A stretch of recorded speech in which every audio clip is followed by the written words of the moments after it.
This is the Holy Bible channel that unites the stories of our Lord Jesus Christ. Join me in uniting His stories on earth. And finally, I have a question, and you might be one of the winners of our annual promo. Your watching, sharing and subscribing to our channel is a great contribution for our assisted students. Let's go. The story of Jesus calming the storm can be found in the New Testament of the Christian Bible, in the book of Matthew, chapter 8, verses 23 to 27. Here's a summary of the story. One day, Jesus and his disciples got into a boat to cross the Sea of Galilee. While they were sailing, a violent storm arose, with waves crashing over the boat and threatening to capsize it. The disciples were afraid and woke Jesus up, shouting, "Lord, save us! We're going to drown!" Jesus responded by rebuking the winds and the waves, saying, "Quiet! Be still!" Immediately, the storm subsided, and the water became calm. Jesus then turned to his disciples and asked them why they were so afraid, and why they had so little faith. The disciples were amazed and said to each other, "What kind of man is this? Even the winds and the waves obey him." This story is often interpreted as a demonstration of Jesus' divine power and authority over nature, and as an example of the kind of faith that his followers should have in him. It is also seen as a reminder that even in the midst of life's storms and challenges, we can turn to Jesus for help and find peace and calm.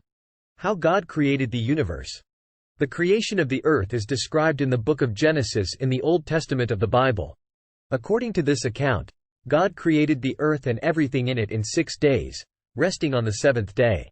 The account states that, on the first day, God created light and separated it from darkness. On the second day, God created the sky and separated the waters above from the waters below. On the third day, God created dry land and vegetation. On the fourth day, God created the sun, moon, and stars to mark seasons and days. On the fifth day, God created sea creatures and birds. On the sixth day, God created land animals and humans. In this account, God is described as speaking everything into existence. He declares that everything he creates is good, and after creating humans, he declares that his creation is very good. It's important to note that the creation account in Genesis is often interpreted in different ways by different people, and there are various debates about how it should be understood. Some people interpret the account literally, while others view it as a metaphorical or symbolic representation of the creation of the universe.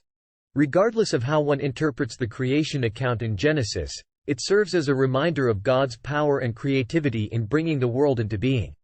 It also emphasizes the importance of stewardship and care for the earth and its creatures, as God entrusted humans with the responsibility of caring for his creation. The story of Noah's Ark.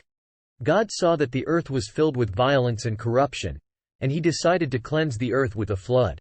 He instructed Noah, a righteous man, to build an ark and to take 2 of every kind of animal on board with his family. Noah obeyed God's command and built the ark, which was large enough to hold his family and the animals. When the flood came, it rained for 40 days and 40 nights, and the waters covered the earth. The ark floated on the water, and after many months, the flood receded. Noah sent out a dove to see if there was dry land, and it returned with an olive leaf, indicating that the waters had receded. Finally, the ark came to rest on the mountains of Ararat, and Noah and his family and the animals came out of the ark. God made a covenant with Noah, promising never again to destroy the earth with a flood. He gave Noah the rainbow as a sign of his covenant. The story of Joseph and his brothers. Joseph was the youngest son of Jacob, and he was favored by his father. This caused jealousy and resentment among his older brothers, who plotted to kill him. Instead, they sold him into slavery in Egypt.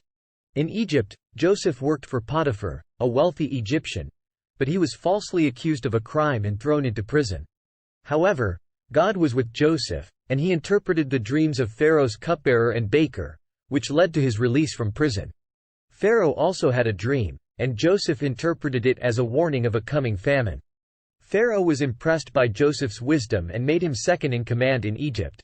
When the famine came, Joseph's brothers came to Egypt to buy food. They did not recognize Joseph, but he recognized them. Joseph tested his brothers to see if they had changed, and eventually revealed his identity to them. Joseph forgave his brothers and reconciled with them. He also brought his father and his entire family to Egypt, where they settled in the land of Goshen. Joseph's story is a powerful testimony to God's faithfulness and sovereignty, even in the midst of difficult circumstances. This is my question. The disciples were amazed and said to each other? Just comment your answer. Don't forget to share and subscribe. Thank you.